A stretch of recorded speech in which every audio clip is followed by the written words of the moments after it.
Captain Jake Morrison stood on the bridge of the defense station, Defiant Guardian. He looked out at the dark space around Earth's outer edge. The stars were quiet today, but Jake knew that would change soon.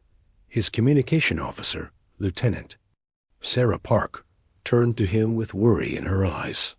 "Captain, we're getting a message from the alien fleet. It's marked as urgent." Jake nodded. "Put it on the main screen." The screen filled with the image of a tall, green-scaled creature. Its yellow eyes were cold and hard. This was Admiral Corax of the Zephyrian Empire, leader of the Galactic Coalition fleet. "Humans of Earth," the alien spoke in perfect English. "I am Admiral Corax. I speak for the 12 species of the Galactic Coalition. We have watched your people for many years. You spread too fast across the stars. You build too many weapons. You are dangerous to the peace of our galaxy." Jake felt his hands turn into fists. He had heard words like this before from other alien species. They all said the same thing. Humans were too wild, too unpredictable. Admiral Corax continued, "The Coalition has decided. You have 72 hours to make your choice. Give up all your colonies beyond this star system. Submit to our protection. Accept our guidance. Do this, and your people will live under our care." The alien's voice grew harder. "Refuse, and we will remove the human threat from the galaxy forever. You have 3 days to decide." The screen went black. Jake immediately opened a channel to Earth. "Get me Admiral Lisa Carter at Fleet Command. Priority 1. Minutes." Later, Admiral Carter appeared on his screen. She was a strong woman in her 50s, with gray hair and sharp blue eyes. Behind her, Jake could see other important people gathering. "Jake, did you get the message too?" Admiral Carter asked. "Yes, ma'am. Every station in the outer system received it. They're not hiding their intentions." Dr. Peter Collins stepped into view. He was Earth's top expert on alien species. His face was pale. "Admiral, I've been studying coalition behavior for 20 years. When they make threats like this, they mean them. They have never backed down." General Amy Brooks joined the conversation. She commanded all of Earth's ground forces. "How many ships do they have out there, Jake?" Jake checked his sensors. "My long-range scans show at least 3,000 ships in their forward fleet. But our deep space stations report many more ships moving toward human space. This isn't just a threat. They're preparing for war." Admiral Carter was quiet for a moment. Then she spoke to someone off-screen. "Get me President Stone. Tell her. We need an emergency meeting of the World Council. Now." She turned back to Jake. "Captain Morrison, keep your station on high alert. Watch everything they do. If they so much as point a weapon at Earth, I want to know immediately." "Yes, ma'am. But Admiral, what are we going to tell them?" 72 hours isn't much time to evacuate 47 colony worlds." A new voice spoke from off-screen. It was Commander Ryan Hayes, head of Earth's most secret military project. Jake could barely see him in the shadows. "We're not evacuating anyone," Ryan said quietly. "It's time to activate Protocol Omega." Dr. Peter Collins looked confused. "Protocol Omega? I've never heard of that." Admiral Carter gave Ryan a sharp look. "Are you sure we're ready? We only get one chance at this." "All systems have been in place for 5 years," Ryan replied. "Chief Engineer Kate Williams finished the final preparations last month. We just need the order." Jake felt a chill run down his spine. He had heard whispers about secret projects, but Protocol Omega was new to him. "Admiral, what is Protocol Omega?" "Something we hoped we'd never have to use," Admiral Carter said. "Jake, return to Earth immediately. Leave Commander Davis in charge of your station. We need all senior captains for what comes next." The communication ended, leaving Jake with more questions than answers. He called his second-in-command, Commander Claire Davis, to the bridge. Claire, you have the station. I'm taking a shuttle to Earth.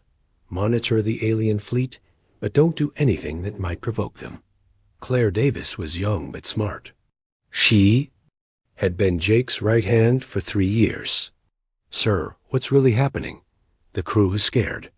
Jake looked out at the stars again. Somewhere out there, thousands of alien ships were preparing to destroy everything humans had built among the stars. But something in Admiral Carter's voice told him that Earth wasn't as helpless as the aliens thought. I don't know yet, Claire, but I have a feeling the Coalition is about to learn something important about humans. As Jake's shuttle raced toward Earth, he thought about the colonies that might be lost. New Texas, where his brother lived with his family. Kepler Station, where humans mined rare metals. The farming worlds that fed millions of people. The aliens called humans dangerous. Maybe they were right. Maybe they were about to find out just how dangerous cornered humans could be. On Earth, in deep underground facilities that most people didn't know existed, machines that had been sleeping for years began to wake up. Dr. Susan Blake checked readings on equipment that officially didn't exist. Lieutenant Commander Josh Wright sent coded messages to hidden installations throughout. The solar system thought the countdown had begun. In 72 hours, the galaxy would learn what humans had been doing during their 30 years of peaceful contact with alien civilizations. The Coalition thought they were dealing with a young, weak species that would surrender when threatened. They were about to discover their first mistake. President Helen Stone stood before the largest gathering of world leaders in human history. The emergency session of the United Nations had been called just 6 hours after the Coalition's ultimatum. Every nation on Earth had sent representatives.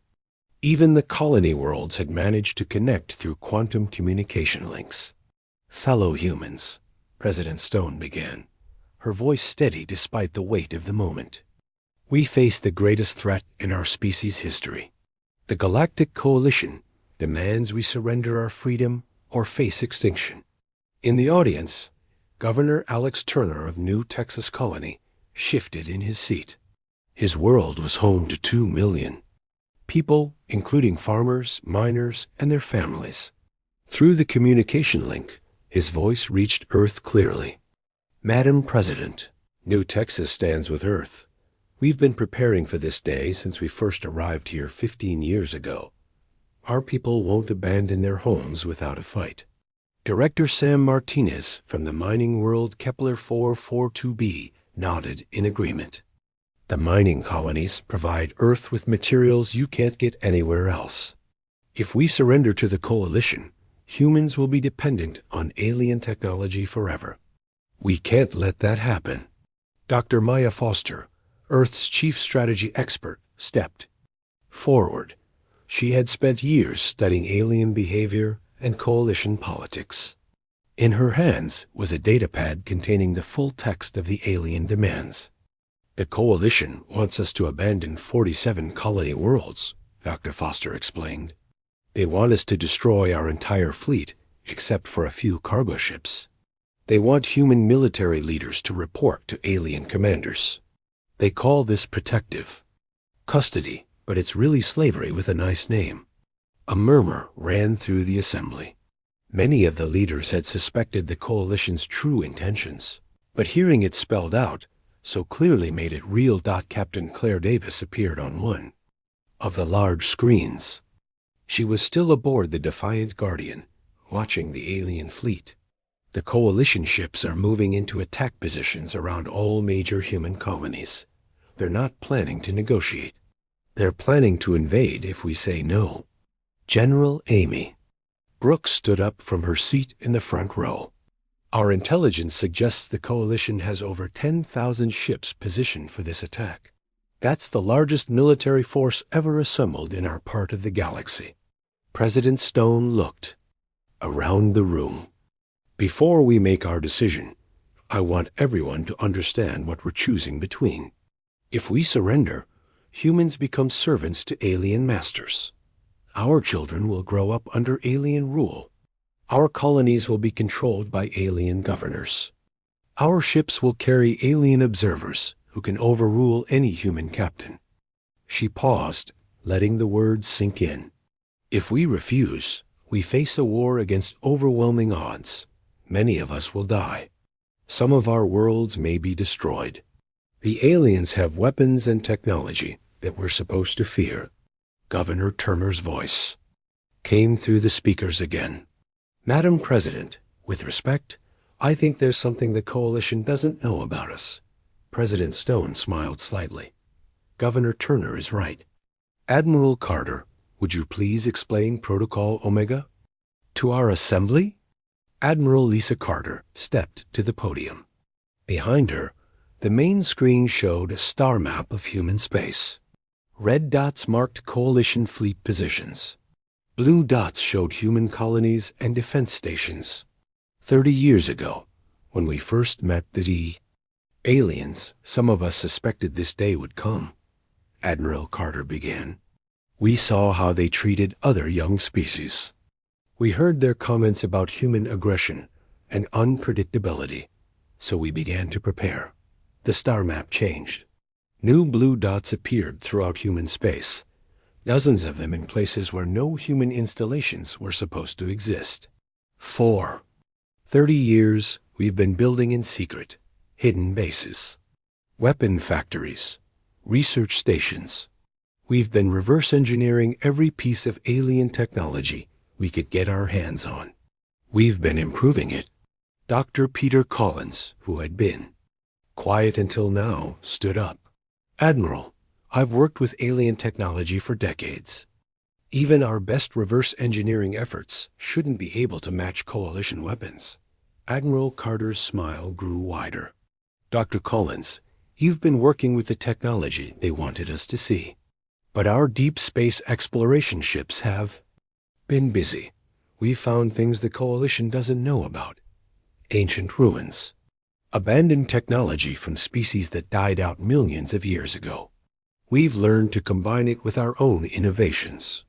Chief Engineer Kate Williams appeared on another screen. She was speaking from a location that looked like no facility anyone recognized. Strange devices hummed in the background. We've been testing quantum manipulation drives that make our ships faster than anything in the Coalition fleet, Kate explained. We've developed gravity weapons that can crush enemy ships from a distance.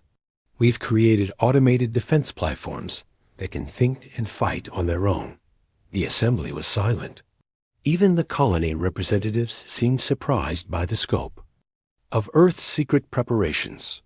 Commander Ryan Hayes stepped out of the shadows for the first time. Most of the assembly had never seen him before. Protocol Omega isn't just about weapons. It's about showing the galaxy what humans really are. When we're pushed too far. President Stone looked around the room one final time. The Coalition thinks we're a young, weak species that will submit when threatened. They're about to learn that they fundamentally misunderstood human nature. She called for a vote. The result was unanimous. Every human representative, both on Earth and in the colonies, voted to reject the Coalition's demands. Admiral Carter activated her communicator. All stations, this is Fleet Command. Transmit our response to the Coalition fleet. The message was simple and direct. Humanity respectfully declines your offer. We choose freedom. As the transmission reached the alien fleet, hidden systems throughout human space began to activate.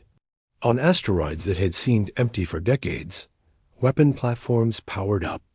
In nebulas where no human ships were supposed to be, entire fleets began moving toward Coalition positions.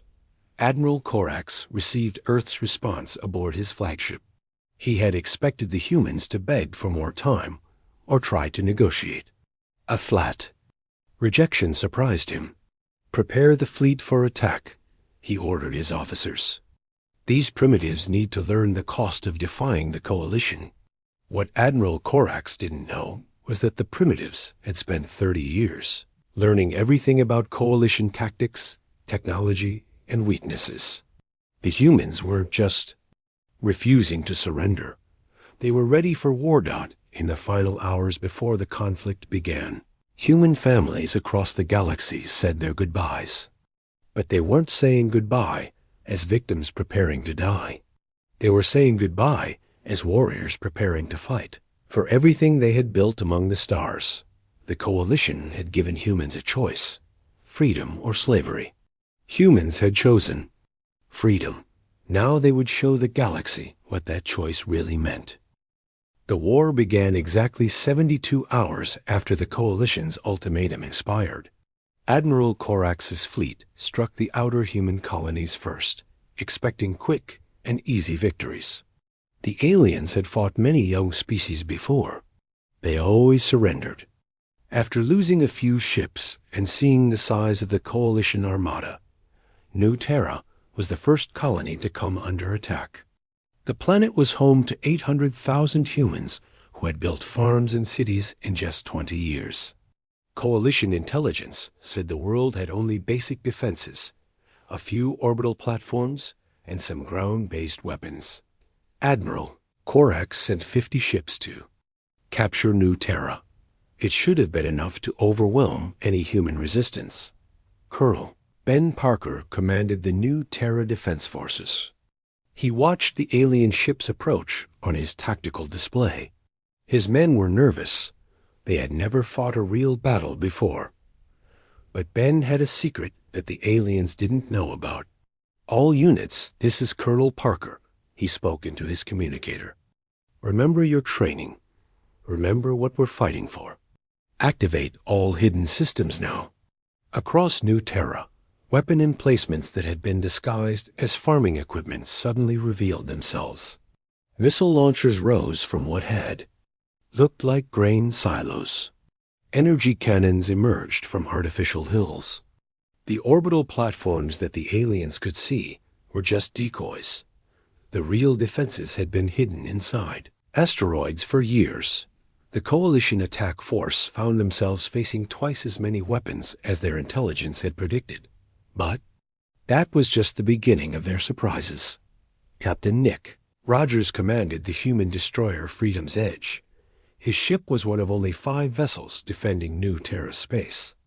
According to Coalition calculations, 50 alien ships should easily destroy 5 human ships.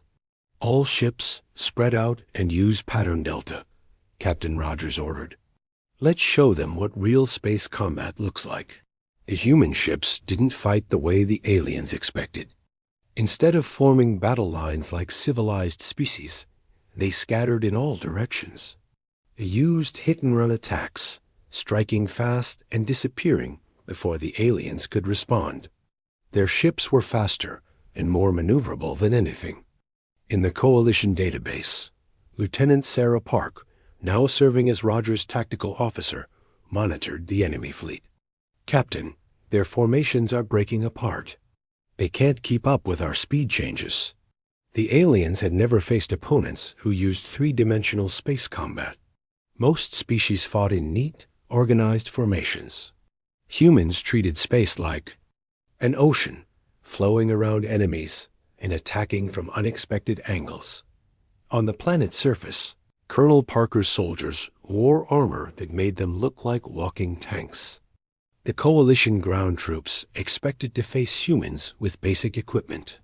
Instead, they met soldiers who could jump 50 feet, lift heavy vehicles, and see in complete darkness. Private Danny Brooks was part of Parker's special assault team.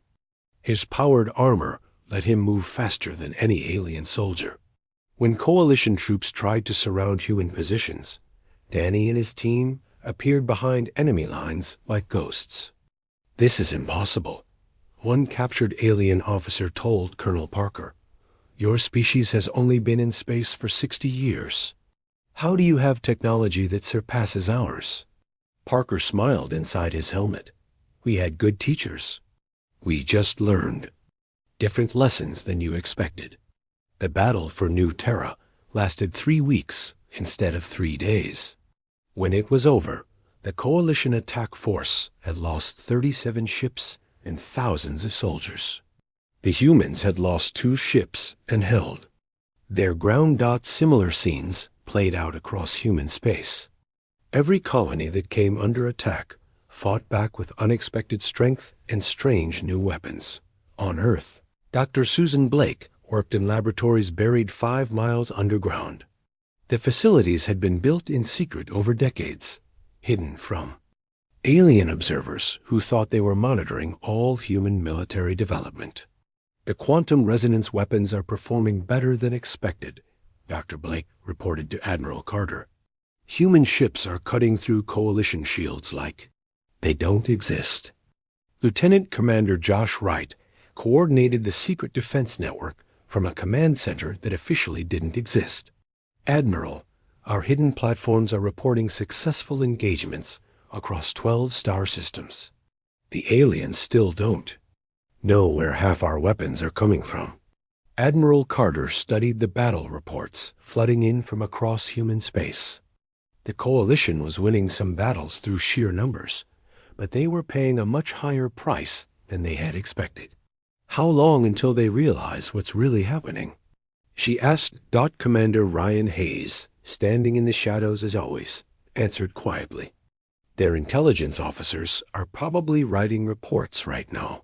They're discovering that everything they knew about human capabilities was wrong. On the coalition flagship, Admiral Corax was indeed reading disturbing reports. His fleet had captured 3 human colonies, but the cost had been enormous. Human ships fought like nothing his officers had ever seen.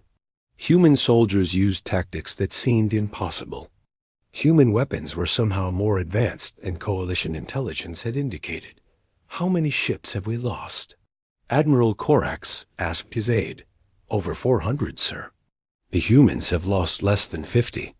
Admiral Corax's scaled face showed his confusion. That's impossible. We have overwhelming numerical superiority. Their technology should be inferior to ours. His chief intelligence officer, Commander Veltar, approached with a data pad full of troubling information. Sir, our analysis suggests that human technology has advanced far beyond our estimates. They're using weapon systems that shouldn't exist based on their known industrial capacity. What are you telling me, Commander? Sir, I believe the humans have been preparing for this war much longer than we thought. Every piece of technology they've shown us over the past 30 years may have been deliberately limited. They've been hiding their true capabilities. Admiral Corax felt something he hadn't experienced in decades of military service: doubt. The coalition had fought dozens of young species. They always followed the same pattern: initial resistance, quick defeat, eventual submission. But humans weren't following the pattern. Send additional fleets to all remaining human colonies, he ordered. Double our attack forces. If the humans want to make this difficult, we'll show them what the full might of the coalition can do.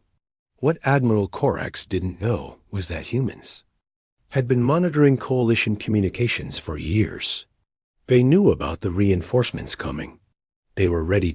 In hidden bases throughout human space. Automated factories worked around the clock, building ships and weapons faster than the coalition thought possible.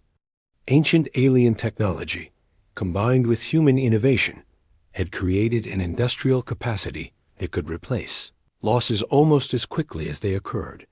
The coalition had expected to fight a young, weak species with limited resources. Instead, they found themselves in a grinding war against an enemy that seemed to grow stronger with every battle. Captain Jake Morrison, now commanding a battle group of 12 ships, led an attack on a coalition supply convoy. His ships appeared out of nowhere, destroyed their targets, and vanished before enemy reinforcements could arrive. This is Jake Morrison to all human forces, he broadcast on a secure channel. The aliens are learning that cornering humans was their first mistake. Let's make sure it's also their last. 6 months into the war, the Galactic Coalition was learning a painful lesson about human determination. What they had planned as a quick police action had become the bloodiest conflict in galactic history. Captain Tony Miller stood on the bridge. of Earth's newest and most powerful warship, the dreadnought Indomitable. The massive vessel was 3 times larger than any ship humans were supposed to be able to build. It mounted weapons that Coalition scientists insisted were impossible for a young species to develop. "Captain, we have the Zephyrian battle group on long-range sensors," reported his tactical officer, Lieutenant Amy Chun. 12 heavy cruisers and their escort ships. They're heading for the Tau Ceti colony. Tony studied the enemy formation on his main screen. The Zephyrians were using their standard attack pattern, a disciplined advance with overlapping fields of fire. It had worked against every other species they had conquered. "Signal the squadron," Tony ordered. "We'll show them why that formation is useless against humans." The Indomitable and her escort ships didn't approach the enemy directly.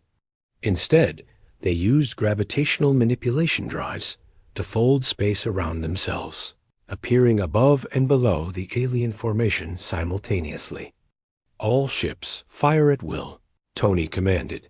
The human weapons didn't just punch through Coalition shields. They ignored them completely.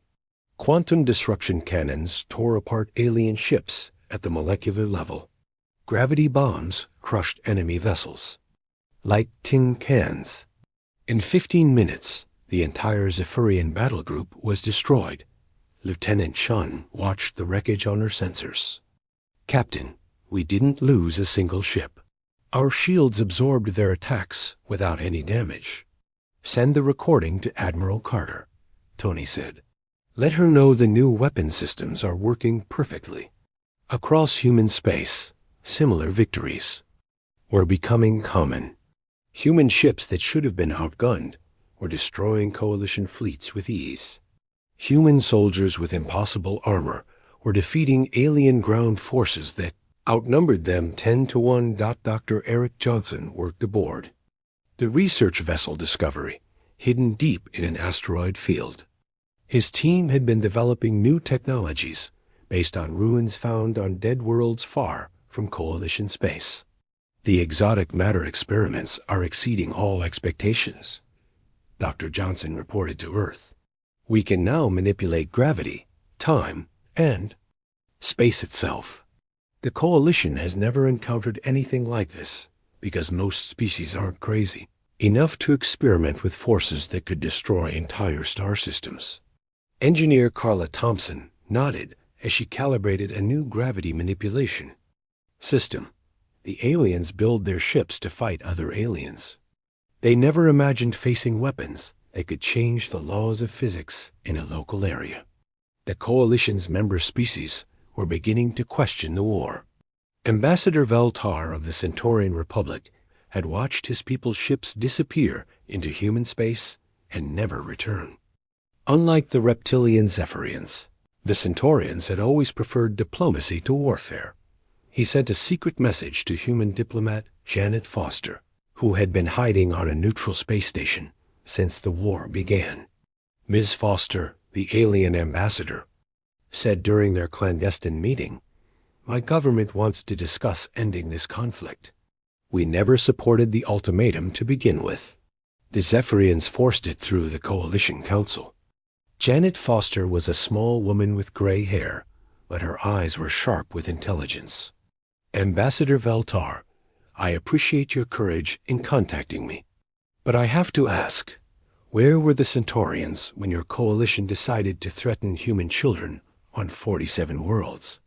The alien ambassador's tentacles moved in. What humans had learned was a gesture of shame. "We were cowards, Miss Foster. We let the Zephyrians convince us that humans were dangerous. We see now that the only dangerous thing was underestimating what humans would do when threatened." "The Zephyrians aren't the only ones having second thoughts," Janet replied. "Our intelligence shows that at least 6 Coalition species are privately questioning this war. But it may be too late for partial surrender." Meanwhile, the Coalition's military situation was becoming desperate. Admiral Corax had lost over half. His fleet and human forces were now attacking Coalition supply lines deep in alien space. Captain Danny Brooks, commanding a squadron of stealth ships, led raids that appeared impossible. His vessels could travel through space without being detected, strike at coalition bases, and vanish before reinforcements arrived. "This is Brooks to Eagle Squadron," he transmitted to his pilots. "Intelligence shows a major coalition supply depot in the Rigel system. We're going to hit it hard and fast." The human stealth ships materialized inside the Rigel system like ghosts. Coalition sensors couldn't track them until they opened fire. By then it was too late. Commander Lisa Palmer, Brooks' second in command, coordinated the attack from her. "Fighter, all targets destroyed, Captain. The coalition fleet in this sector won't have supplies for weeks." As they prepared to leave, Palmer noticed something on her sensors. "Captain, I'm reading coalition emergency transmissions. They're calling for help from their home fleets." "Let them call," Brooks replied. "Every ship they pull back to defend. Their territory is one less ship attacking our colonies." The war was changing in ways the coalition had never experienced. They were fighting a defensive war against an enemy they had tried to enslave. Human forces weren't just holding their ground. They were advancing. Admiral Carter reviewed the strategic situation from her command. Center on Earth, the underground facility had grown into a city-sized complex that managed the war effort across dozens of star systems. "Report, Commander Hayes," she requested. Ryan Hayes emerged from the shadows with a datapad full of information. "Human forces have liberated 11 colonies that were captured early in the war. We've destroyed over 2,000 coalition ships. Most importantly, we've captured intact examples of their most advanced technology. What about their industrial capacity?" "Severely damaged. Our raids on their supply lines have forced them to pull ships back from the front lines to protect. They're manufacturing worlds. They're fighting the kind of war they've never had to fight before." Admiral Carter allowed herself a small smile. "Any word from their diplomats?" 3 coalition species have sent unofficial peace feelers through neutral channels. They want to negotiate separately from the Zephyrians. The coalition's unity was cracking. The alliance that had ruled the galaxy for centuries was falling apart because they had chosen to fight humans instead of trying to understand them. On his flagship, Admiral Corax stared at reports that made no sense. Human industrial capacity seemed unlimited. Their ships appeared faster than his forces could destroy them. Their soldiers fought with a ferocity that alien psychologists couldn't explain. How is this possible? He demanded of his staff. They're just one species on one world. We represent 12 civilizations spanning thousands of star systems. His chief of staff, a young Zephyrian officer named Sub-Admiral Krex, had been studying human behavior since the war began. Sir, I believe we fundamentally misunderstood human nature. We saw their expansion and military growth as signs of primitive aggression. We didn't realize it was actually careful preparation. Preparation for what? For this war, sir. I think they've been getting ready to fight us since the day we first met them. Admiral Corax felt the cold touch of fear. If the humans had been preparing for 30 years, what other surprises were waiting for his fleet? He was about to find out. 1 year after the Coalition's ultimatum, the war had become a nightmare for the alien alliance. Human forces were no longer defending their colonies. They were attacking Coalition territory and winning. The breaking point came when humanity revealed their ultimate secret. Commander Paul Anderson stood in a control room that existed in normal space and hyperspace simultaneously. The Quantum Command Center was humanity's greatest achievement, built using technology that even the ancient alien ruins hadn't fully explained. Admiral Carter, all quantum communication nodes are online, Paul reported. We have instantaneous contact with every human ship, base, and colony in the galaxy. And the automated platforms? Ready for activation. We've been building them for 20 years. The Coalition never detected them because they exist in folded space until we call them. Admiral Carter took a deep breath. Do it. Activate Protocol Omega Final Phase. Across the galaxy, space itself seemed to come alive. From asteroid fields, nebulas, and empty regions where Coalition sensors had detected nothing, thousands of automated defense platforms materialized. Each one was the size of a small moon and armed with weapons that could destroy entire fleets. The platforms had been waiting in dimensional pockets for decades, powered by exotic matter reactors and controlled by artificial intelligences that had been learning Coalition tactics since the war began. Admiral Corax was leading a massive assault on the Sol system when the platforms appeared. His fleet of 3,000 ships suddenly found themselves surrounded by 5,000 human weapons. Platforms that had materialized from nowhere. This is impossible, his tactical officer reported. Our sensors show no ships, no energy signatures, nothing. Then suddenly they're everywhere. The platforms didn't attack immediately. Instead, they sent a message on all Coalition frequencies. Coalition forces, the artificial voice announced. You are surrounded by automated defense systems that have been observing your tactics for 1 year. You have 10 minutes to surrender unconditionally or be destroyed. Admiral Corax tried to order an attack, but his ship's weapons had no effect on the platforms. The human defenses absorbed every shot without taking damage. How are they doing this? He demanded. His science officer, trembling with fear, provided the answer. Sir, these platforms exist partially outside normal space. Our weapons can't hurt them, but theirs can destroy us. As the 10-minute deadline approached, Admiral Corax realized he was facing technology that the Coalition couldn't match or understand. His proud fleet, the largest military force in galactic history, was helpless against human innovations. On Earth, Admiral Carter prepared to deliver humanity's final message to the galaxy. She stood in the rebuilt ruins of Luna Base, which had been destroyed in the war's first week, but reconstructed as a symbol of human determination. Captain Jake Morrison, now Admiral Morrison after a year of victories, stood beside her. Behind them were the leaders who had guided humanity through its greatest trial. General Amy Brooks, Dr. Susan Blake, Commander Ryan Hayes, and dozens of others who had turned Earth from victim to victor. Open channels to every inhabited world.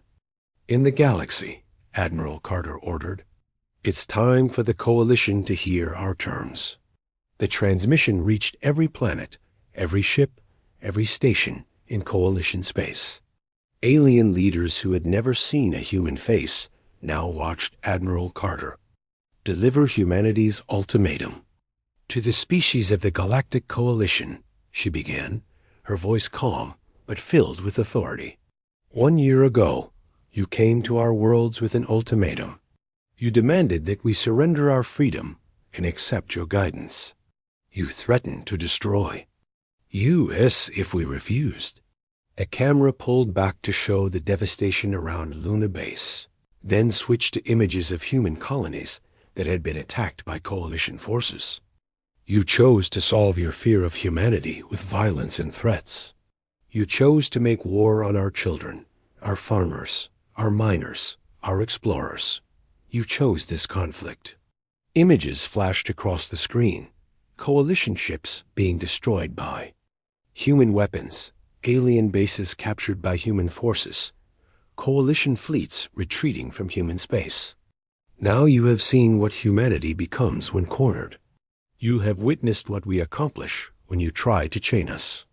Every weapon you face was built by the primitive species you sought to subjugate. Every tactic that confounds you was devised by the dangerous minds you tried to control. Admiral Carter's image returned to the screen. Her eyes were hard as steel. We offer you now what you offered us. Surrender. Withdraw from all of human space immediately. Pay reparations for the colonies you destroyed and the people you killed. Accept our terms for future contact between our species. She paused, letting the words sink in across the galaxy. Refuse, and discover what happens when humanity stops holding back. For 30 years, we prepared for this war while pretending to be your peaceful students. Everything you've seen so far is just the beginning of human capability. The screen showed images of human ships that dwarfed anything the Coalition possessed. Weapons that could destroy stars. Automated fleets that outnumbered all Coalition forces combined. You chose this conflict. We will choose how it ends. The transmission ended, leaving the galaxy in stunned silence. Within hours, Coalition member species began surrendering individually. The Centaurians were first, followed by the Aquatic Collective, then the Silicon-based Crystalline Union. Even some Zephyrian fleet commanders began laying down their weapons rather than face certain destruction.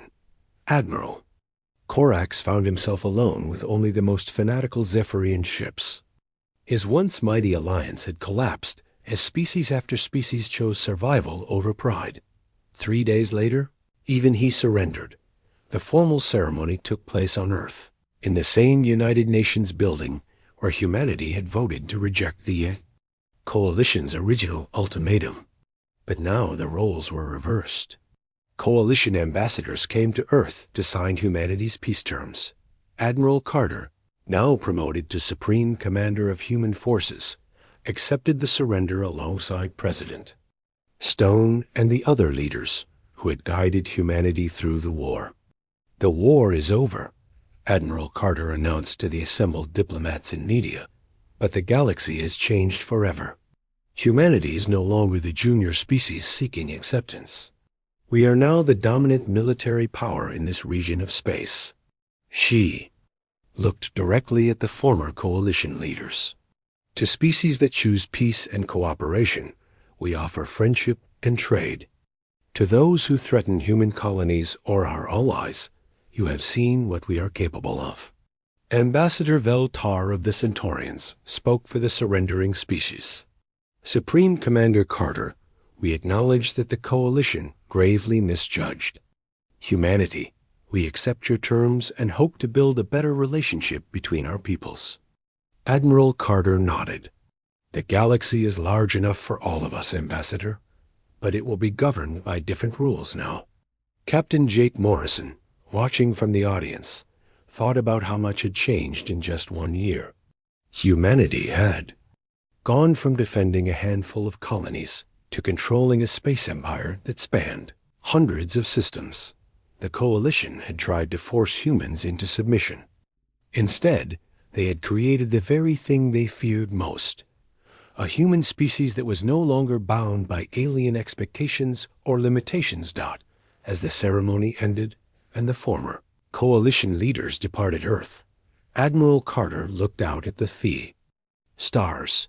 Somewhere out there, human ships were establishing new colonies on worlds that had belonged to the Coalition.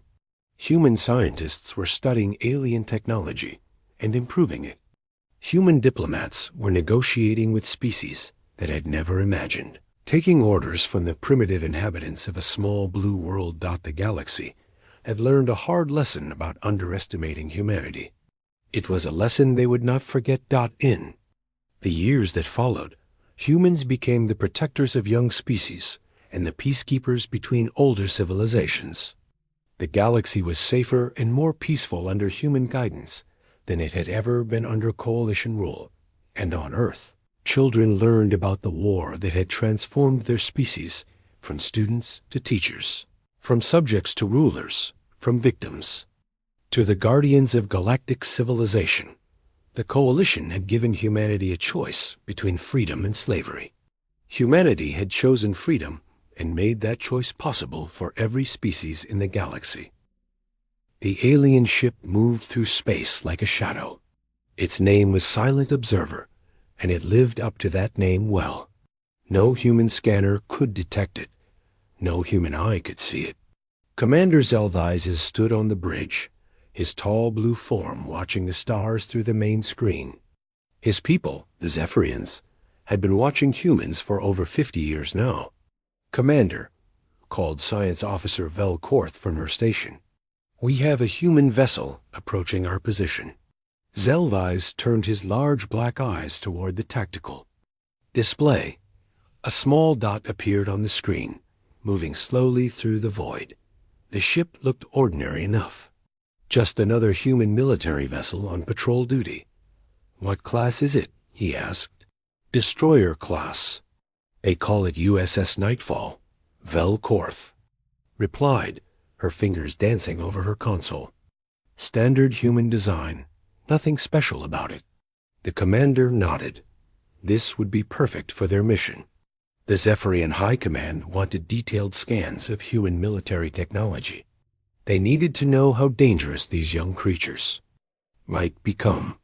Humans had only been in space for a few hundred years, but they spread fast. Too fast for some people's comfort. "Begin long-range observation," Zelvais ordered. "I want to know everything about that ship." Meanwhile, on the USS Nightfall, Captain Jake Morrison sat in his command chair. He was a tall man with brown hair and steady green eyes.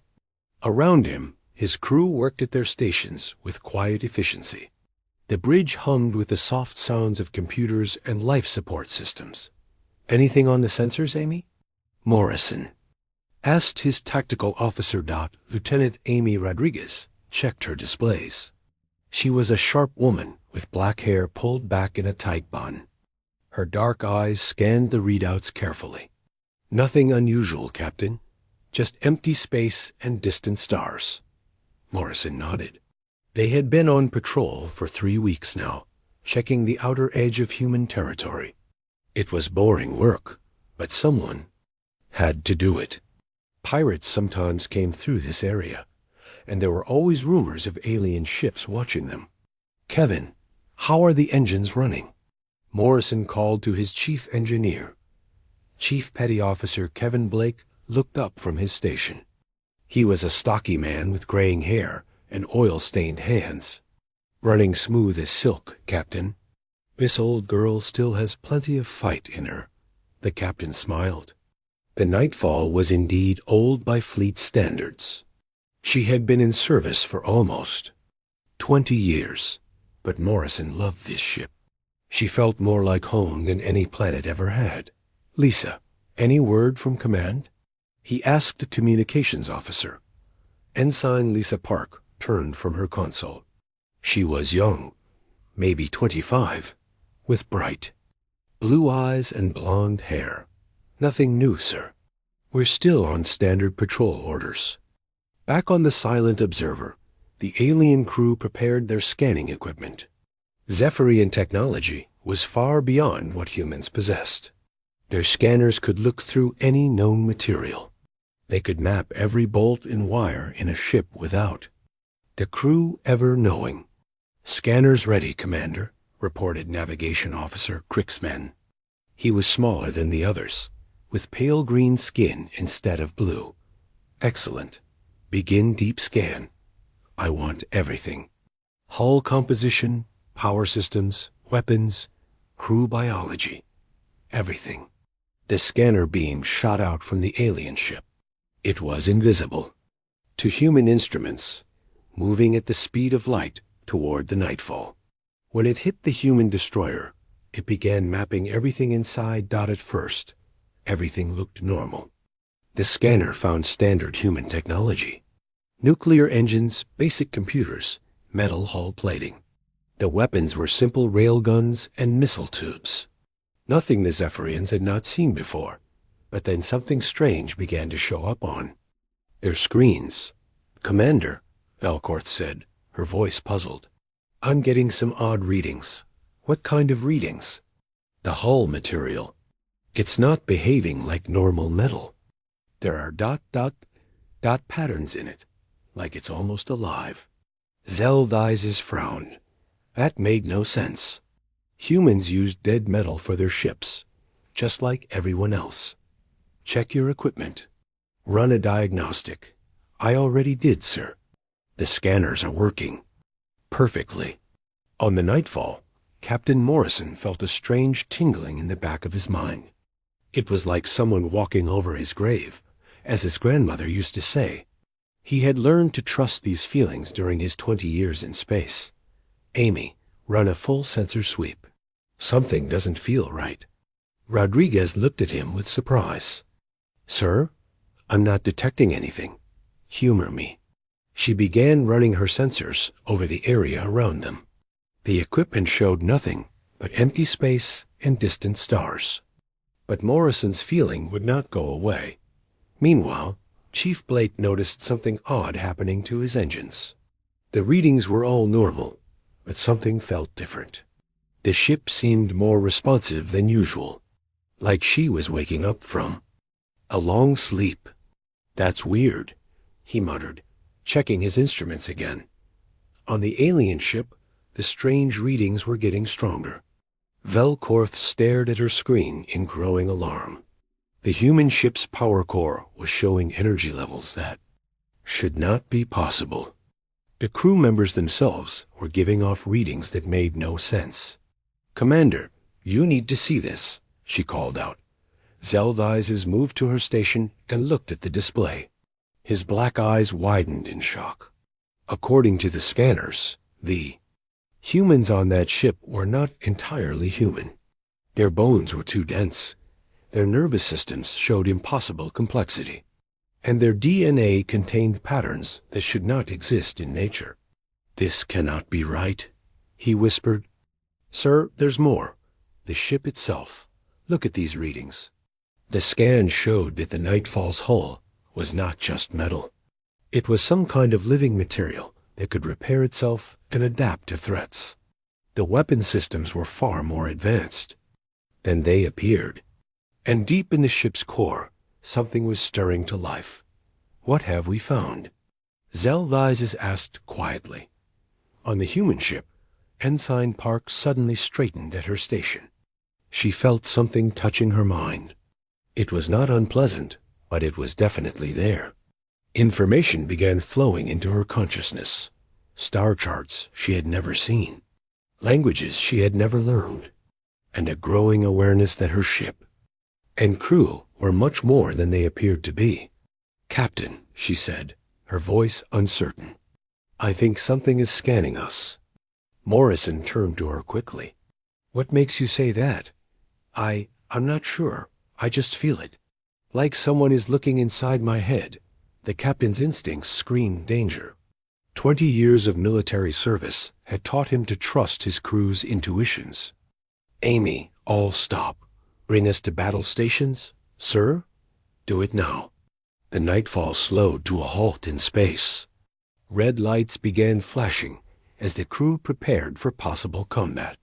On his engineering console, Kevin Blake watched in amazement as systems he had never seen before began coming online. Captain, I'm reading weapon systems I didn't know we had, Amy reported, her voice filled with confusion. That's impossible. Sir, I'm looking right at them. Weapons that weren't there 5 minutes ago. On the silent observer, panic began to spread among the alien crew. Their scanning beam had triggered something in the human ship, something that was now scanning them back. Commander, Krixven shouted from his station. They've found us. There, mapping our ship. Zeldises felt his blood turn cold. Their stealth technology had never failed before. It was supposed to be impossible for primitive humans to detect them. How is this possible? He asked. I don't know, sir. But they're inside our computers. They're learning everything about us. The Zephyrian commander stared at the human ship on his screen. It looked exactly the same as before. But now he knew that appearances could be very deceiving. Whatever the humans really were, they were not the primitive species his people had thought them to be, and they were just beginning to wake up. The alien scanning beam dug deeper into the USS Nightfall, and with each passing second, the readings became more impossible. Science Officer Velkorth stared at her instruments, unable to believe what she was seeing. Commander Zeldises, she called out, her voice shaking. You need to look at the crew scans immediately. The tall blue alien moved quickly to her station. On the screen, detailed images of the human crew members appeared. But these were not normal biological scans. They showed things that should not exist in any living creature. Lieutenant Amy Rodriguez appeared first on the display. Her skeleton glowed with a strange metallic sheen. Her nervous system showed connections that extended beyond her physical body, linking to the ship's computer systems in ways that made no sense. Most disturbing of all, her brain showed activity patterns that suggested she could process information faster than any known organic mind. "This is impossible," Zeldizes whispered. "No natural evolution could produce this."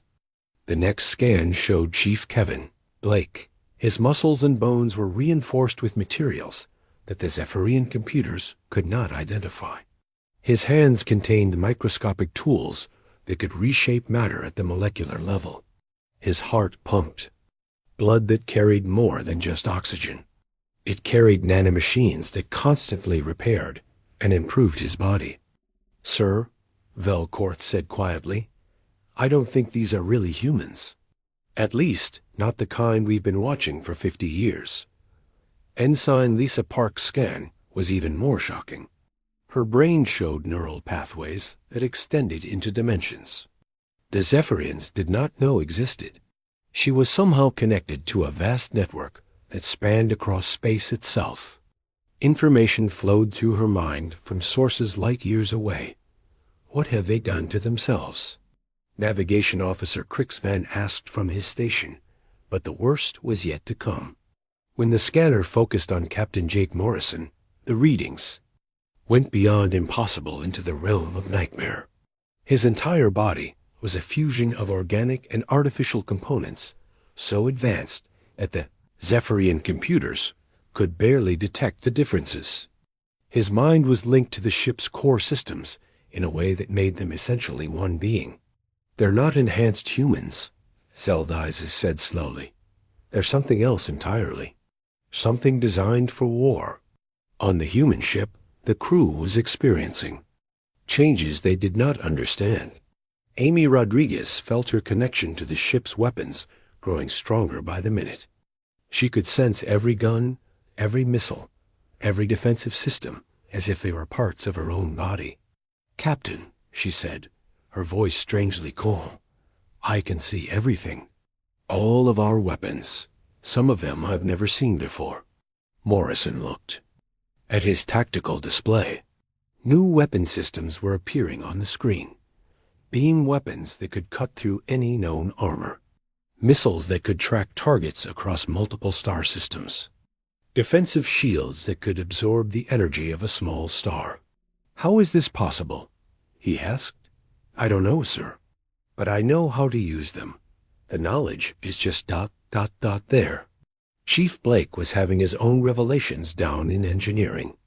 His hands were moving over control panels he had never seen before, making adjustments to systems that should not exist.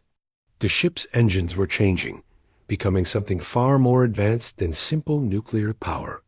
"Captain to engineering." Morrison's voice came over the comm system. "Blake here, sir." "Kevin, what's happening down there?" "I'm reading power levels. This should be impossible." Blake looked at his instruments. The readings showed energy output that was off the charts. "Sir, I honestly don't know. But whatever's happening, this ship is becoming something incredible." Meanwhile, Ensign Park was receiving information from across the galaxy. Star charts showing the locations of thousands of human ships. Technical data about alien species that humanity had never officially encountered. And underneath it all, a growing awareness that she was part of something much larger than herself. "Captain," she said suddenly, "there are others. Thousands of ships just like us. They're all awakening at the same time."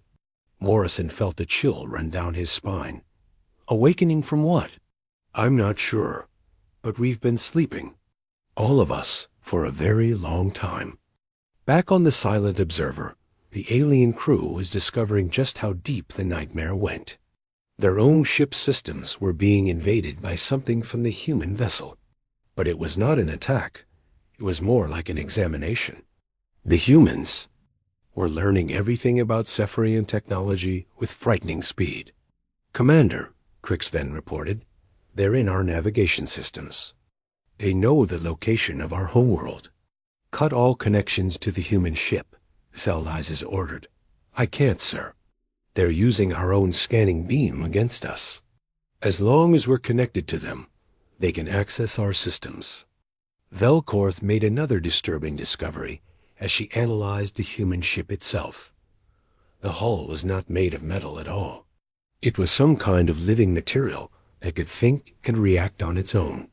The ship's armor was adapting in real time, becoming stronger and more resistant to potential threats. "Sir, this ship is alive, not just controlled by computers. Actually alive." "That's impossible. Look at these readings. The hull is growing, changing. It's learning from our scans and improving itself." The ship's weapon systems were equally impossible. What had appeared to be simple railguns were actually devices that could manipulate matter and energy at the quantum level. The missile tubes could launch projectiles that existed partially outside normal space-time, making them impossible to intercept. But the most terrifying discovery was the ship's power core. It was not nuclear, fusion, or antimatter. It was something else entirely. Something that drew energy from the fabric of space itself. The power output was theoretically unlimited. "How long have these ships existed?" Zeldises asked quietly. "According to the data I'm reading," Velkorth said, "this particular vessel has been in service for 20 years. But the technology inside it is far older, thousands of years older." On the human ship, Captain Morrison was beginning to remember things he had never learned. Battle tactics for fighting enemies he had never encountered. Technical specifications for weapons that should not exist. And most disturbing of all, memories that belonged to someone else entirely. "Amy," he said, "run a full diagnostic on all ship systems." "Already doing it, sir." "Captain, according to these readings, the Nightfall is not the ship we thought it was. We're reading weapon systems that could destroy a moon, defensive capabilities that could survive inside a star, and speed that could take us across the galaxy in days instead of years." Lieutenant Rodriguez paused as new information flowed into her mind. "Sir, we're not alone out here. There's an alien ship watching us. They've been scanning us for the last 20 minutes. Morrison's new memories told him exactly what to do." "Can you target them?" "Yes, sir. I can see them clearly now, even though they're cloaked. Don't fire yet, but be ready." Chief Blake's voice came over the comm system. "Captain, you need to know something. This ship has been hiding its true capabilities from us. From everyone. Even from Fleet Command." "What do you mean?" "I mean, we've been flying around in one of the most advanced weapons platforms ever created, and nobody knew it. Not even us." Ensign Park received another flood of information. This time, it included details about the alien ship that was watching them. "Captain, the ship scanning us belongs to a species called the Zephyrins. They've been watching humanity for decades. They think we're primitive. Are we?" Morrison asked. Park was quiet for a moment as she processed the incoming data. "No, sir, we're not primitive at all. We're something else. Something that was designed to look primitive until the right moment came." "And has that moment come?" "Yes, sir. I think it has." On the alien ship, Commander Zeldises made a decision that would haunt him for the rest of his life. Cut the scanning beam. Now. "Sir, if we stop scanning, we'll lose our connection to their systems. That's exactly what I want. Whatever we've awakened on that ship, I don't want to be connected to it anymore." The scanning beam shut off, but it was too late. The damage was already done. The human ship and its crew had been fully activated, and according to the readings they had gathered, the USS Nightfall was not an advanced human ship at all. It was an obsolete one. "Sir, Velkorth said quietly. If this is what their old ships can do, what do you think their new ones are capable of? Zel'Thais stared at the human vessel on his screen. It looked exactly the same as before, but now he knew that appearances meant nothing. The humans had been hiding their true nature for decades, maybe centuries, and his people had just triggered something that should have been left sleeping. Signal the homeworld, he ordered. Tell them we need to talk. Something had changed inside Captain Jake Morrison's mind. As the alien scanning beam faded away, memories that were not his own began flooding his consciousness. He saw star charts of galaxies he had never visited. He knew the weaknesses of alien species he had never encountered. Most disturbing of all, he remembered battles that had happened thousands of years before he was born. Captain, Lieutenant Amy Rodriguez called from her station. Something's happening to me. Morrison looked at his tactical officer. Her eyes had taken on a strange silver glow. As he watched, she placed her hands directly on her console. Instead of using the buttons and screens, she seemed to merge with the computer system itself. Amy, what are you doing? I can feel the weapons, sir. All of them. Not just the ones we knew about, but the real ones. The ones that have been sleeping. Her voice had changed, becoming calmer and more focused than before. We have enough firepower to destroy that alien ship with a single shot. Chief Kevin Blake's voice came over the comm system from engineering. Captain, you need to get down here. Something incredible is happening. Morrison left Lieutenant Rodriguez in charge of the bridge and made his way to engineering. What he found there defied explanation. Blake was standing in front of the main engine core, but he was not using any tools. Instead, his hands seemed to have changed, extending microscopic tendrils that connected directly to the ship's systems. Kevin, what the hell is happening to you? Blake turned toward him, and Morrison saw that his chief engineer's eyes now glowed with the same silver light as Rodriguez's. I'm fixing things, Captain. Things that have been broken for a long time. This ship is not what we thought it was. What? Do you mean? Look around you, sir. Morrison looked at the engineering section he had known for years. But now he could see things that had been hidden before. Additional systems that had no labels. Conduits that led to areas of the ship that did not exist on any blueprint. And in the center of it all, the engine core was changing, becoming something far more advanced than nuclear power. We've been living inside a weapon, Captain. A weapon designed to fight things that normal ships can't even see. Back on the bridge, Ensign Lisa Park was experiencing the most dramatic changes of all. Information flowed through her mind from sources across the galaxy. She could see other ships like the Nightfall awakening from their long sleep. Thousands of them, all carrying crews who were discovering their true nature for the first time. Captain Morrison to the bridge, she called over the comm system.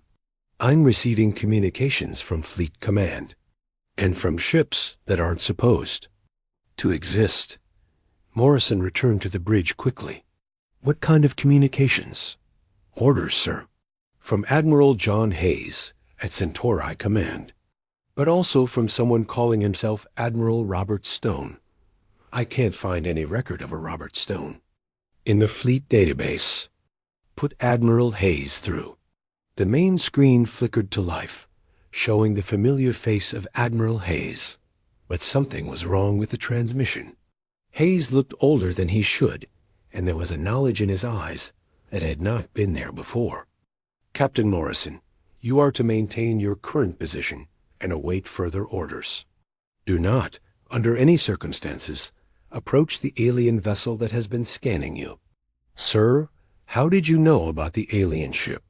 Hayes paused for a moment. Because we've been waiting for this day for a very long time, Captain. The awakening protocol has been triggered. Your ship and crew are no longer under normal fleet command. I don't understand. You will. Admiral Stone will explain everything. Hayes out. The transmission ended, leaving Morrison more confused than before.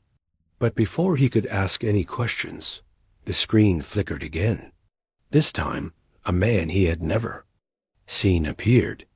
Admiral Stone looked to be in his 60s, with gray hair and eyes that seemed to hold the weight of centuries. "Captain Morrison, I am Admiral Robert Stone, commander of the Shadow Fleet. Your ship has just joined my command." "Shadow Fleet? I've never heard of any Shadow Fleet." "Of course you haven't. We've been hidden for over 200 years, waiting for the right moment to reveal ourselves. That moment has arrived." Morrison felt those strange new memories stirring again. Somehow, he knew that Admiral Stone was telling the truth. "Sir, what's happening to my crew?" "They're becoming what they were always meant to be, Captain. Enhanced humans designed for a specific purpose. You all carry genetic modifications that have been dormant since birth." The alien scan triggered the activation sequence. Lieutenant Rodriguez turned from her station. "Admiral, I'm reading weapon systems that could destroy entire fleets. How is that possible?" Stone smiled grimly. "Because that's exactly what they were designed to do, Lieutenant. Your ship is one of thousands scattered throughout human space. We call them sleeper ships. To everyone else, they appear to be normal military vessels. But in reality, they are the most advanced weapons platforms ever created." "Created by who?" Morrison asked. "By humanity's true founders, Captain. We are not what we appear to be. Our entire species was designed for a specific purpose." On the alien ship Silent Observer, Commander Zeldizes watched in growing horror as the human vessel transformed before his eyes. The ship that had looked old and obsolete was now showing energy readings that surpassed anything in the Zephyrian fleet. "Commander," Science Officer Velkorth reported, "the human ship is adapting its hull configuration. It's becoming something we've never seen before. How is that possible?" "I don't know, sir, but it's not just changing. It's improving. Every system on that ship is becoming more advanced by the minute."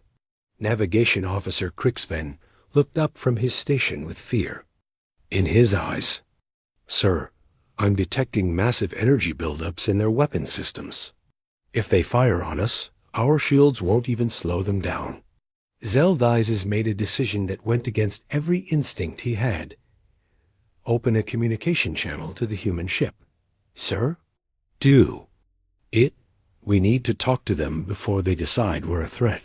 Back on the Nightfall, Admiral Stone continued his explanation. "Captain, your crew is about to undergo the final phase of their transformation. They will retain their personalities and memories, but they will gain capabilities that go far beyond normal human limits." As if to prove his point, Chief Blake appeared on the bridge, but he was no longer entirely human. His skin had taken on a metallic sheen, and his eyes glowed with silver light. Most disturbing of all, parts of his body seemed to phase in and out of normal space. "Captain," Blake said, his voice now carrying harmonics that had not been there before, "the ship is ready. All systems are online, including the ones that don't exist in normal spacetime." Morrison felt his own transformation beginning. Knowledge flooded his mind. Not just memories this time, but understanding. He knew why humanity had been created. He knew what was coming. And he knew that the peaceful galaxy they had all known was about to end. "Admiral Stone," he said, "how long do we have?" "Before what, Captain?" "Before they arrive. The ones we were created to fight." Stone's expression grew grave. "According to our deep space monitors, the first scouts will arrive within 6 months. The main force will follow within 2 years." Ensign Park suddenly straightened at her station. "Captain, the alien ship is trying to communicate with us." "Put them through." The screen split, showing both Admiral Stone and Commander Zeldizes. The alien commander looked terrified, but he was trying to maintain his composure. "Human vessel. This is Commander Zeldizes of the Zephyrian scout ship Silent Observer. We wish to discuss what has just occurred. Admiral Stone leaned forward. Commander Zeldizes, your people have just witnessed the activation of humanity's true purpose. I'm afraid your galaxy is about to change in ways you cannot imagine. What do you mean? Tell me, Commander, do your people have any records of an ancient civilization that once ruled this galaxy? A civilization that disappeared suddenly, leaving behind only ruins and legends? Zeldizes' expression changed. Yes, the first ones. But they vanished over 10,000 years ago. They didn't vanish, Commander. They were destroyed by something from outside this galaxy. Something that consumed entire star systems and left nothing behind but empty space. That's impossible. Admiral Stone's voice grew cold. That's what the first ones thought too. Right up until the moment they realized they couldn't stop it. So they created us. Humanity is their final weapon, designed specifically to fight an enemy that normal matter and energy cannot touch. Morrison watched as the truth sank in for the alien commander. The Zephyrians had thought they were watching a primitive species slowly developing technology. Instead, they had been watching a weapon system that had been waiting for its target to return. Commander, Morrison said, your scan didn't just wake up my ship. It sent a signal across the galaxy.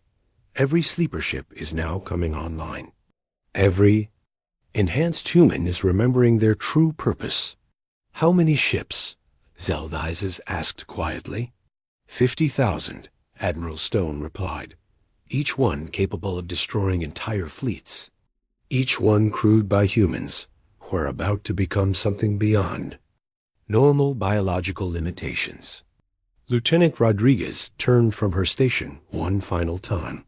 Her transformation was now complete.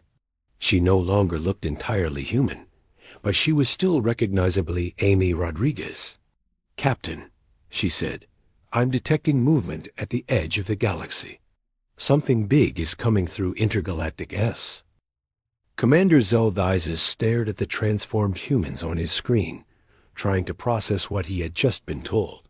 His science officer, Velkorth, worked frantically at her station, running deep scans on the historical database. Commander, she called out, her voice shaking. I found something in our oldest records. References to the first ones, and something called the Harvest. What kind of references? Ancient warnings, sir. Stories our people thought were myths. They speak of creatures from the void between galaxies that consume entire civilizations.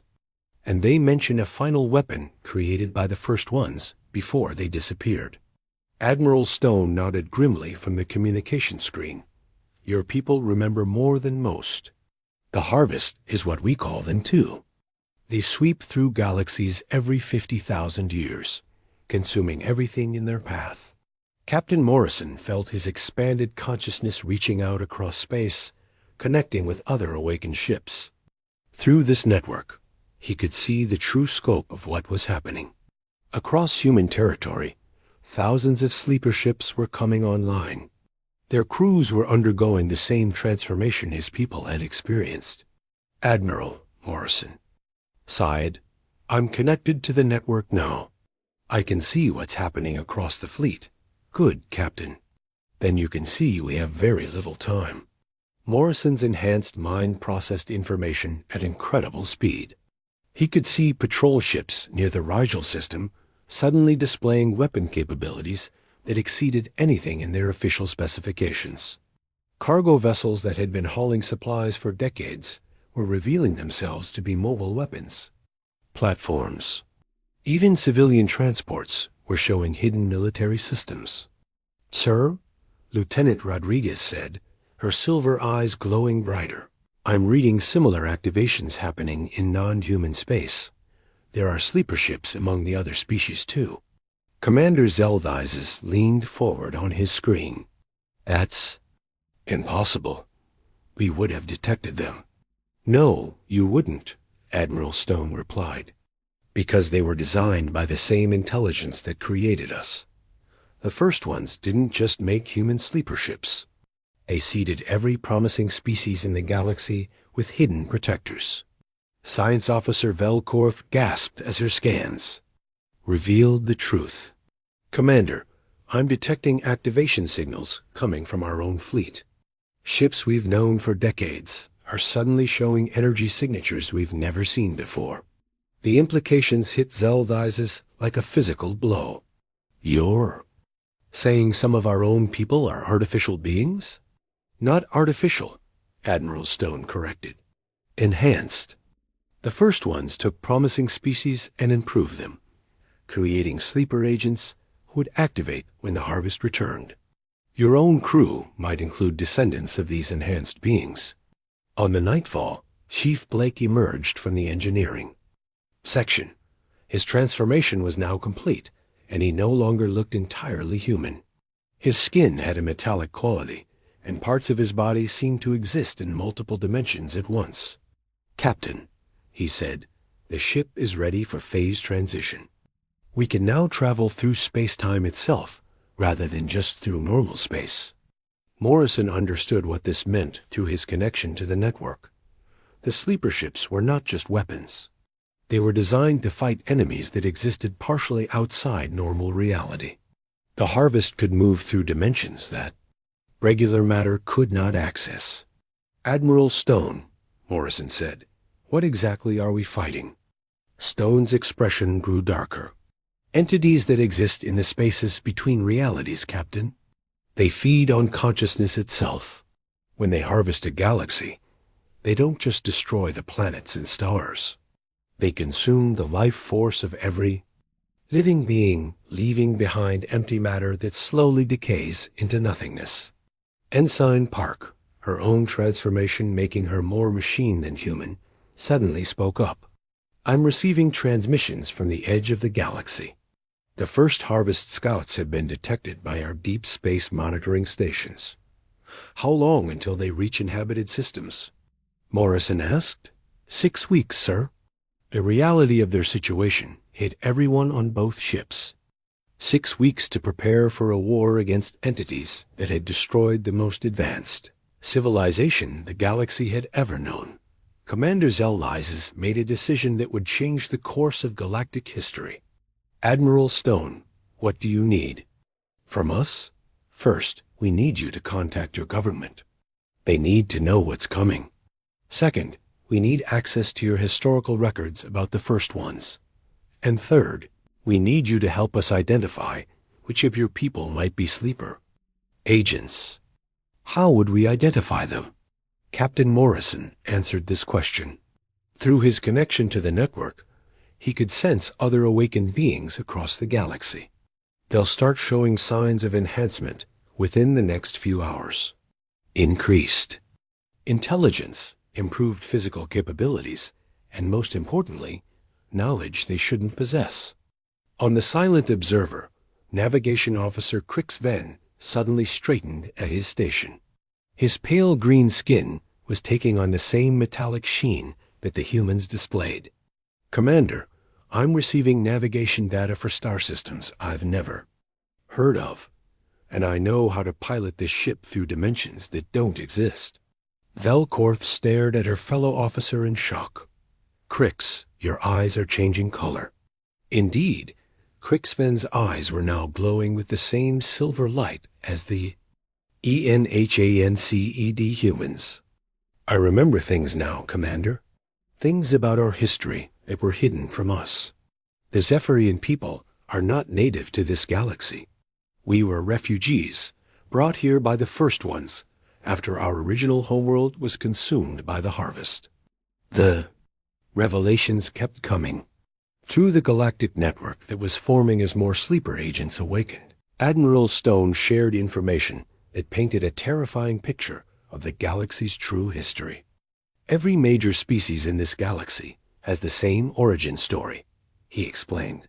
Refugees saved by the first ones and enhanced with genetic modifications that would activate when the harvest returned. The Regelians, the Centaurians, the Vegan, Union, even the hostile Klingon Empire, all of us are artificial in some way. Morrison's enhanced consciousness allowed him to see the scope of the deception. Admiral, how many people know the truth? Very few, Captain. Maybe a few hundred across the entire galaxy.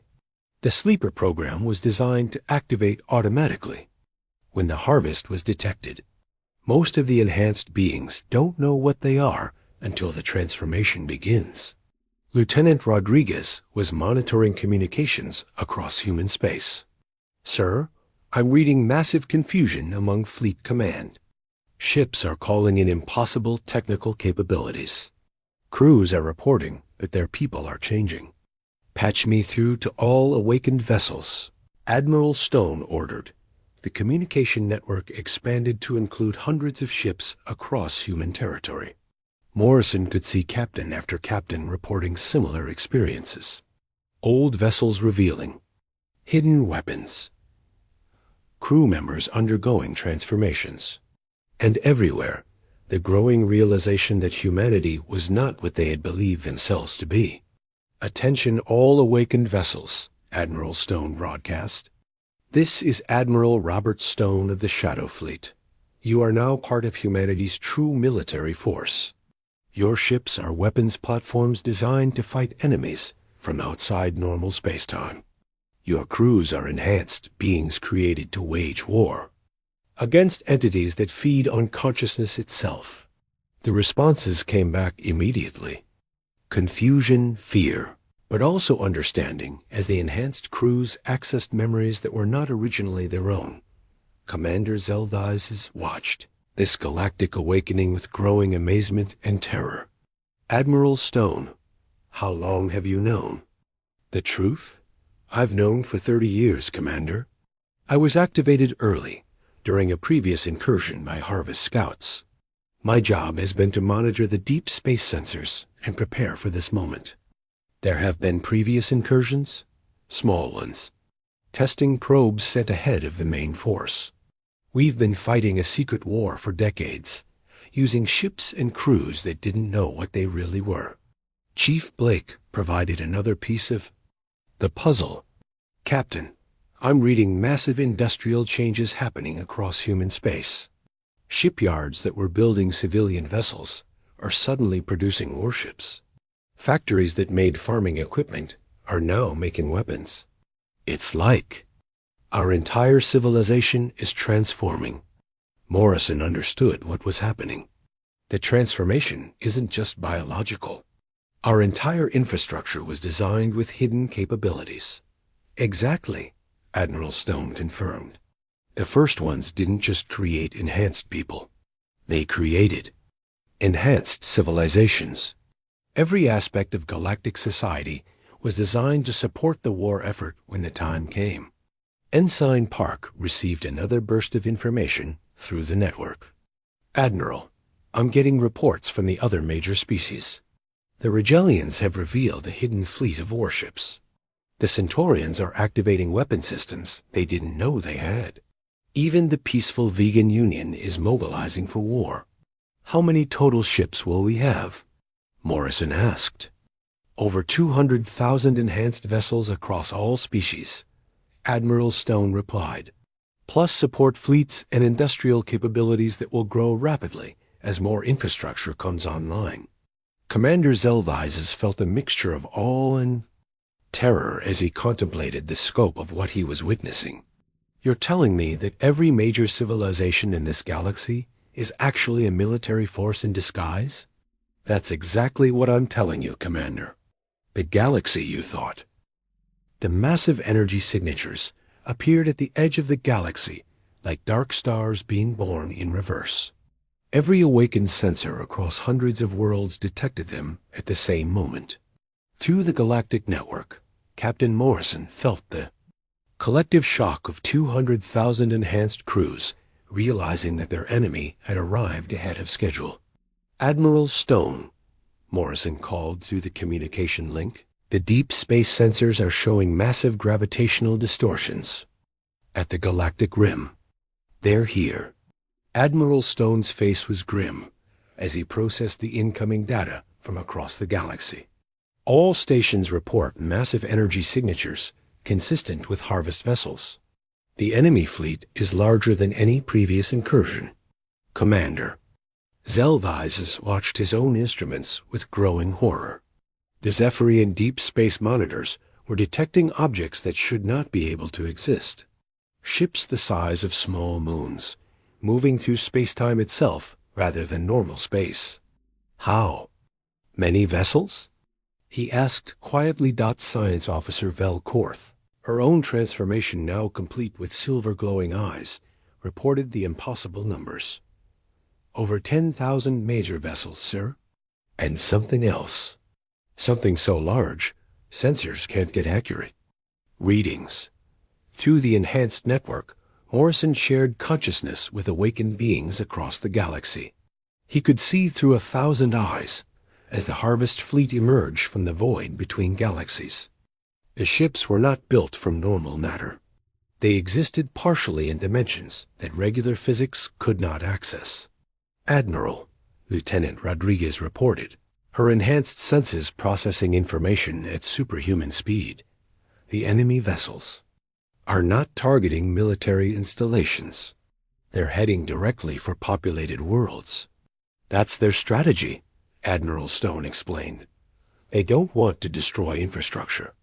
They want to harvest the consciousness of every living being in the galaxy. The planets, the ships, even the stars themselves will be left behind as empty matter. Chief Blake's voice carried harmonics that revealed his complete transformation into something beyond human. Captain, our weapons are designed to fight enemies that exist in multiple dimensions.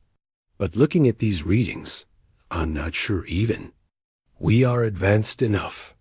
Morrison felt a chill that went beyond physical fear. Through the network, he could sense other enhanced captains reaching the same conclusion. The enemy fleet was larger and more advanced than anything the first ones had prepared them to fight.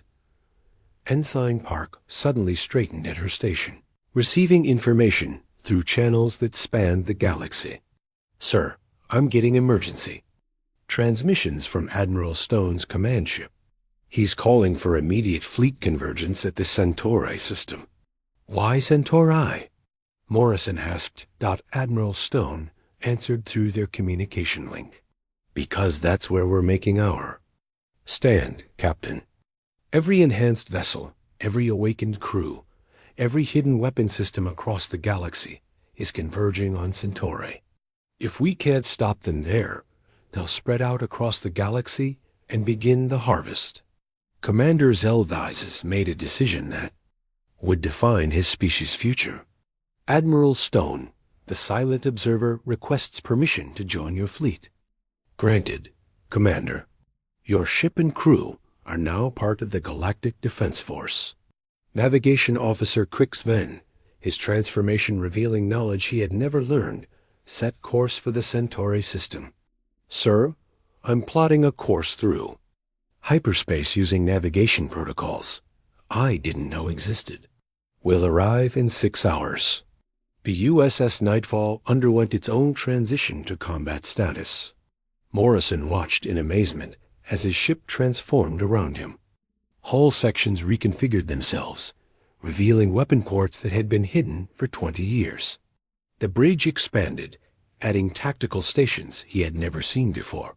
Captain, Rodriguez reported, all weapon systems are online. We now have enough firepower to destroy a small star. Through the galactic network, Morrison could see similar transformations happening to ships across known space. Cargo vessels were revealing themselves to be heavy weapons platforms.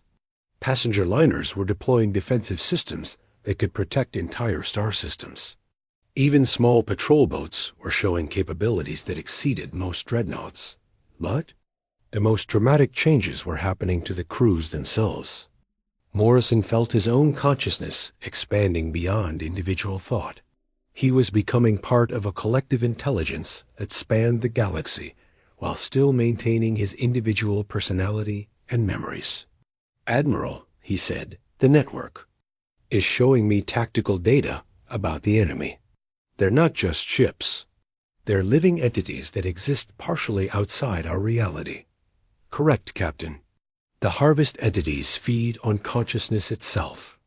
They're drawn to populated worlds because that's where they can find the most minds to consume.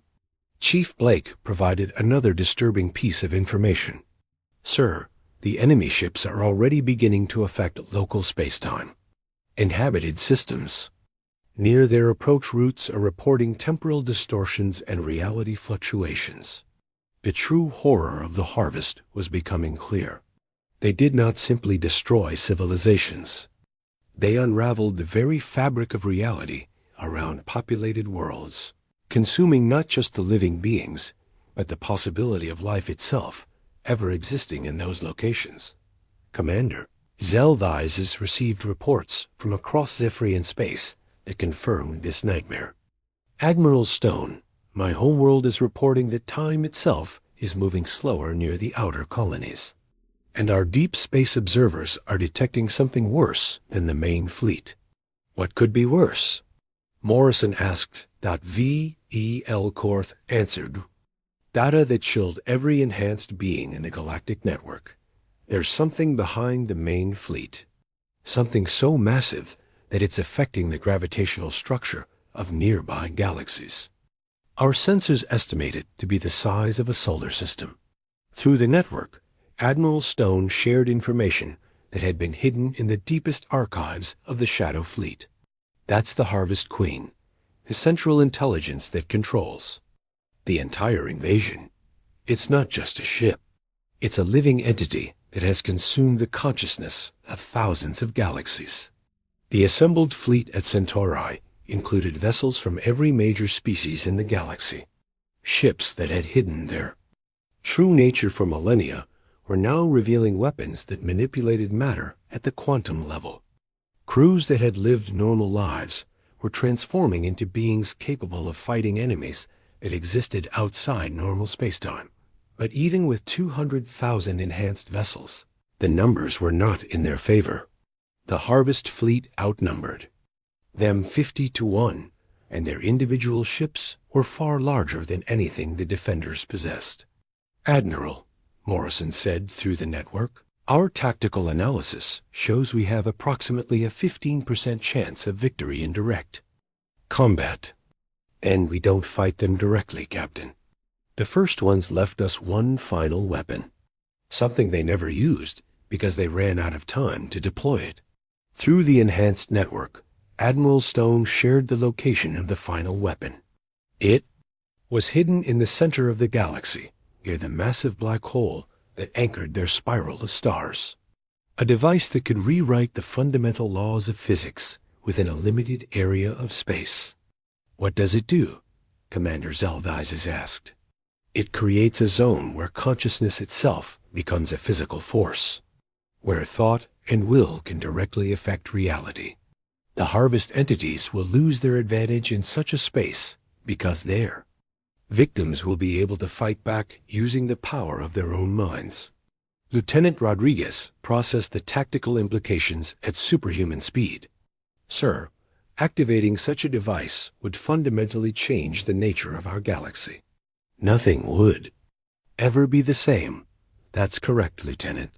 We're not just fighting to save our current way of life. We're fighting to evolve into something that can survive in a universe where the harvest exists. The enemy fleet was now only days away from the first inhabited systems. Across the galaxy, enhanced crews prepared for a war unlike anything that had ever been fought. They would not just be using weapons and ships. They would be fighting with the power of consciousness itself. Morrison felt his final transformation beginning. His human body was becoming something that could exist in multiple dimensions simultaneously. His consciousness was expanding to encompass not just his ship, but the very fabric of space around it. Captain, Chief Blake said, his own transformation. Reaching completion, we're no longer entirely human, but we're still ourselves. I know, Kevin, and we're going to use that to save everyone who is still entirely human. The battle for the galaxy's survival was about to begin. But this would not be a war fought with conventional weapons. It would be a conflict between different forms of existence itself, With the future of consciousness hanging in the balance, through the galactic network, every enhanced being could feel the approaching enemy. They were vast, ancient, and had never known defeat. But for the first time in 50,000 years, a galaxy was ready for them. The greatest horror was not that the harvest had returned. The greatest horror was that this galaxy might actually be strong enough to fight back and win.